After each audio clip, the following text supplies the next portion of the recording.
So here's how to generate free AI images. It's actually quite easy to do, so make sure you watch to the end and don't skip any important steps. For this, first you will need to log into your Chrome browser.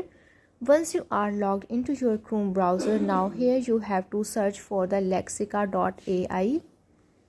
Lexica.ai is a free website where you can generate a lot of free images.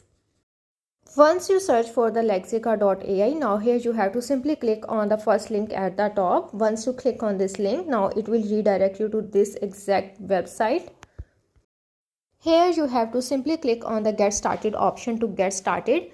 Now you can enter any prompt here, and then simply you have to click on the generate option to generate a free AI images. Here I'm gonna enter the prompt, and after that here I'm gonna click on the generate option to generate the free AI images. Once I clicked on it, now it will take me to this page. After that here you have to simply click on the continue with Google option, then hit on the continue. Once you hit on the continue, now it will redirect you to your login page.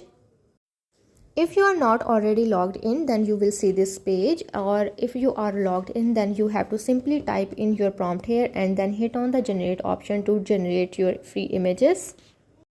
As I hit on the generate, now as you can see, it gives me the results. From the given images, you can select any image that you like to download it. Once you click on this image, now as you can see, it will show me these options. Here I'm gonna simply click on the save to desktop option to save it. By using this website, you can simply create unlimited free AI images. So that's how to generate free AI images.